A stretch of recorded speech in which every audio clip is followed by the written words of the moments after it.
with the aim of announcing the awards in September this year. So all these details will be published on our QRDI portal, Annulite, by tomorrow. And we'll have also a networking session for 10 minutes after the panel discussion. And yeah, I might not be around after the panel discussion, but my colleagues will be around and available to assist. Vishnu and Umar and Vishnu, are you here? I want you to stand up so that the audience can recognize you and they can come to you if they have any question.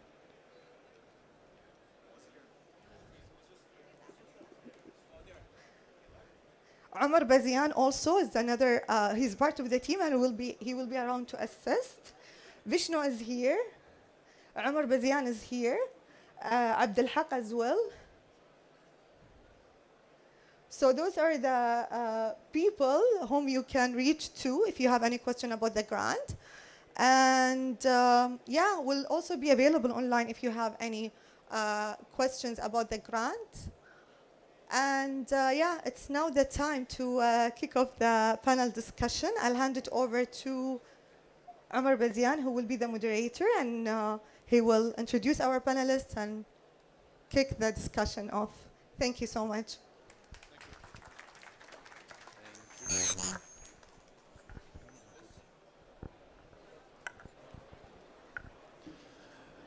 Good afternoon, everyone. Thank you for joining us, and thank you, Nadia, for introducing this new program. The team has put in a lot of work for it to come to life, so we look forward to your applications and to speaking to you one-on-one soon. Today, to further dive into why Qatar needs this, we have a panel of very smart, very well experienced team, and starting with Ms. Haifa Al-Abdallah, Innovation Director of QSTP. Ms. Haifa is sat over there. If you can join us on the stage, please, Haifa.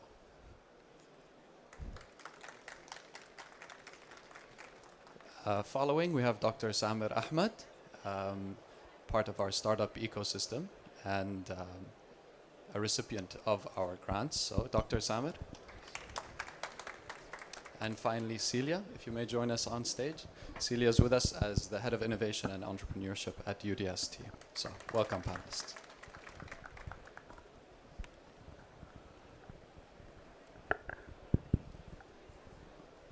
So, with a program coming to life, it highlights a potential need for it. And maybe my first question, which is to Haifa. What are the gaps you see in Qatar's innovation ecosystem? And do you think there are more programs coming to life soon to fit those gaps? Yeah, I think we have more and more programs coming, but I think the demand is becoming more as we see more entrepreneurs and more innovators coming to the scene. I mean, look at this Web Summit, like it's a huge opportunity, and everyone is here looking for different kind of support and programs, whether it's soft landing, grants, investments, and all these kind of things. So I think together we can build an ecosystem where we provide the needful support. Absolutely, I agree. And I will highlight that Qatar has a unique relationship between the key ecosystem players in that each part of the process is fed into by a different stakeholder. So if you do look around, from A to Z, you can access the support you need to bring a business to life. And with that, Dr. Samir, your experience as a startup here in Qatar, could you share with us a little bit? Thanks first for the invitation, and I'm glad to be here. In fact, I'm holding two roles. I'm a professor at mechanical engineering at Qatar University, and at the same time, out of our research at Qatar University, we develop inventions that end up to be a startup, which is the second startup emerged from Qatar University. It's called Clear Exhaust. In fact, I have to say it is not an easy journey. Ecosystem here in Qatar is not really very well developed towards technology emerging from research in Qatar, because the mindset in people here, okay, we importing this technology from outside, especially in my field in automotive industry, but we are changing this by saying, no, we in Qatar here, we can develop technology that it's recognized worldwide and it's proven to be implemented on the ground. So there is a high potential for startups emerged from the research in Qatar, because now QRDI is doing a great work after NBRB grant that build the research capabilities. So we are now, getting the potential of these research capabilities. Absolutely. And I think a component we're trying to capture with the SPIG. I hope we can gain momentum in this gap. I wonder,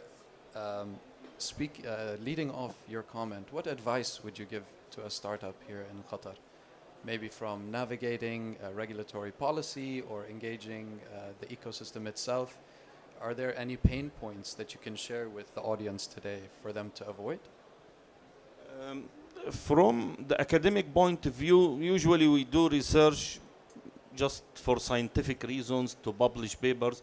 But if we focus towards solving the real problems on the community, on the ground, or of our students, for example, I'm doing also another project to improve the understanding of the students by developing a game that represent a course. So we should focus on solving problems, not just doing work or research just to publish papers, in my opinion. That's more beneficial to the community. Absolutely, yes. And I think it also maybe points to the conversation of commercialization. Celia, I know you attended one of our trainings recently.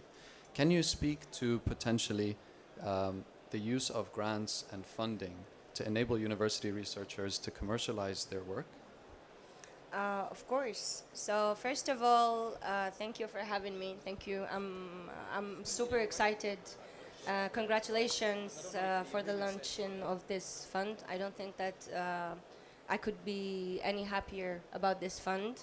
And to your point, just to give the crowd a bit of a background, I'm the head of innovation and entrepreneurship within the University of Doha for Science and Technology.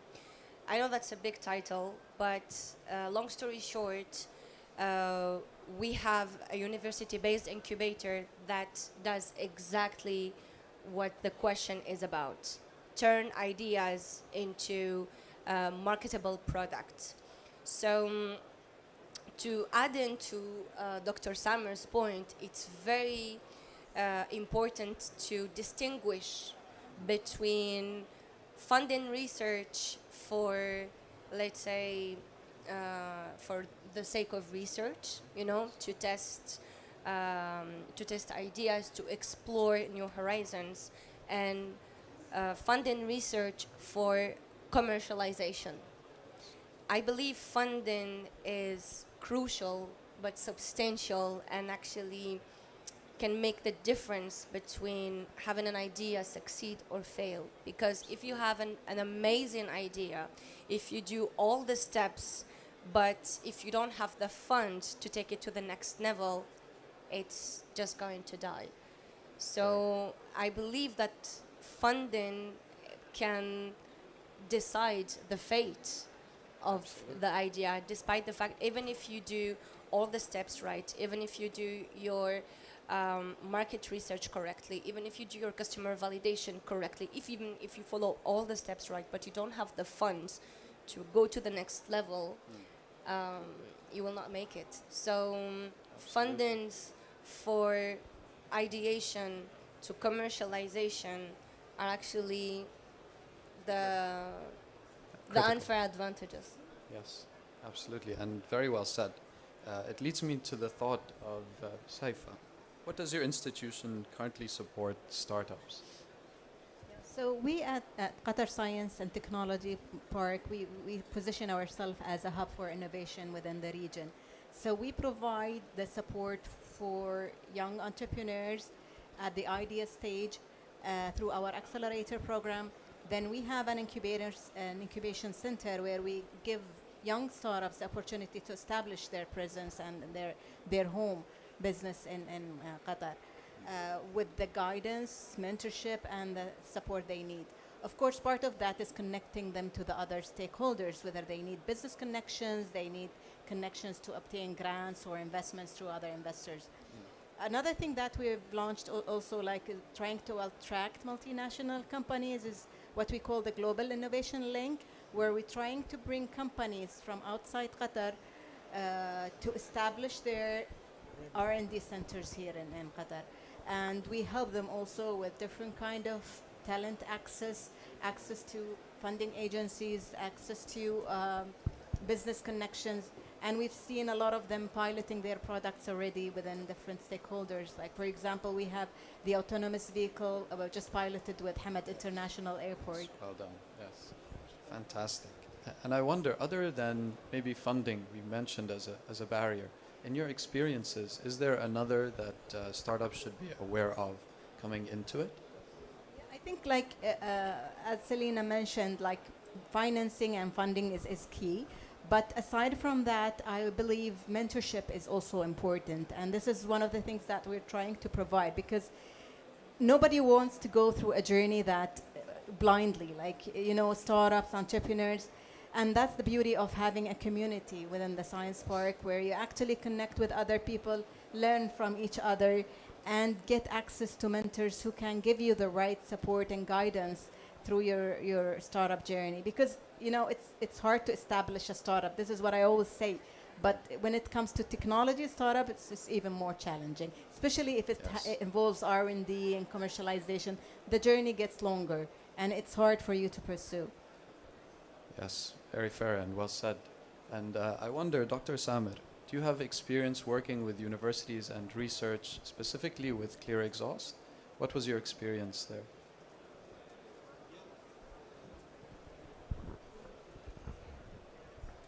Yeah, that's okay. Yeah, of course, because we start the research with the students, but with the focus to develop a product, and that's my point from the beginning. So when we start researching the Clear Exhaust product, which, by the way, it is a smokeless tube that can prevent the smoke from diesel engines with 100%, in addition to reducing all other greenhouse emission by 30% in one device for the first time in this automotive industry. So from the student work until master and PhD, until we take it to the market, we have the vision that this will be a product. And we tested it on a real bus for like a year. But again, I support my colleague's point that the funding and the support not only funding, by the way. For example, during my journey so far, it's only 2 years, or it's not a big journey, but we get a help from the private sector, let's say. Tata dealer here, Hamad Automobiles company, they helped us by providing technical support. They didn't give us money, but it was crucial to prove that this product can really work in real environment with a real bus. And to be honest, for something coming from a research at Qatar University, we all see the smoke in the streets from these diesel vehicles. So to solve a problem that people suffer, I really think it's very important. Absolutely, and I commend you on that as a priority or as an objective. So coming into the launch of the SPIG, we did a lot of benchmarking of the world itself, looking at leaders in the GII index, looking at geographies that are somewhat similar to ours. I'd like to open the conversation up to international best practices with focus on SPIGs. I wonder if you have any opinion on maybe a leading nation and what we could learn from them. Is there any specific thought to that? Maybe the US or UK? All right. So that's a very interesting question. Let's say the regular practice is to go find the best and try to copy it. I'm against that. Yeah. All right. You cannot bring a rose to the desert and expect it to thrive in that same environment. No. The environment here is different. The culture is different. We have to be very sensitive to all of these factors. The mindset is different. Talents are different. And it has been a tremendous learning experience for me. And a lot of my students are actually here in the audience. So I'm just repeating what I tell you guys in the U Hub. So I believe that, and this is what we did. We did a lot of empathizing. We followed the teachings of design thinking, and we spent a lot of time, and we did a lot of effort. We did the same thing. We benchmarked through the ecosystem. We spoke to entrepreneurs who have succeeded. We spoke to entrepreneurs who haven't made it. We spoke to program managers, to incubation directors, and from their feedback, we built our own program. We built our own journey for the entrepreneurs, and I'm very proud to say that it's very organic. So it differs from one entrepreneur to another, and this is what we need to understand. Entrepreneurship should be very organic, because you will never find two entrepreneurs who are exactly the same. Their skill sets is different, their background is different, their culture might be different. So it's very important to provide tailored support and teach them not what is by the book, but what they need to thrive, when they need to grow. I have a lot of students coming from the engineering college, and I am amazed about what these kids can do when it comes to robotic, when it comes to AI. I am stunned by their creativity, but when it comes to pitching, oh, God help them. But in another world, students coming from the College of Business, God, they know how to do a market study. They know how to do it from A to Z. Take it to market, go to market strategy, sales. But when it comes to technical skills, oh God, I don't even want to address that. But what we do is we do some matchmaking, because we try to do some matchmaking. We try to bring them together. We try to address every single entrepreneur, every single researcher, in a way that we will accommodate his need to grow. And I believe that this is how we create our own best practices. Absolutely. Well said. And I'm glad you're inspired by your students. It's how it should be, for sure. They're all here, by the way. Hello, students. If I can, for a moment, circle back to the SPIG. Dr. Samer, if you were potentially a recipient of this grant, how could it facilitate your business? Would there be a change in approach? Yeah, of course, it will be a great support to us, because one of the issues that we face here, I don't want to say problem, but let's say challenges, that again the ecosystem not very well developed in terms of, let's say, investors. So I have spoken to many investors. They say, okay, you have a great idea, but they are like skeptical. There are some doubt. Is really we believe in a technology developed from here to be implemented in automotive industry, let's say. Someone told me, okay, when I say you sell 10,000 of your unit, then I might invest in your company. So if you wait until I sell 10,000 units, I might need your investment. So I think QRDI can play a very important role here to support the early stage of development, when the investor, they might not want to take a risk. Because let's be honest, we are not in a Silicon Valley, so still a developed ecosystem. Those investors, they say, okay, we need to see something very solid to see. So if QRDI help us to reach that point and to be in the market, and we start selling that product we already developed, those investors will come and put their money. So that grant, and especially يعني directed to the small stage companies, I think it will help us a lot in this stage. I'm happy to hear. Absolutely, I agree. And I think a perfect place to round out our conversation. So thank you so much to our panelists for joining us today and to the audience for being here. I think we might have a minute or two for a question. So if anyone is interested in asking, please raise your hand or find me after. But thank you, everyone, for being here.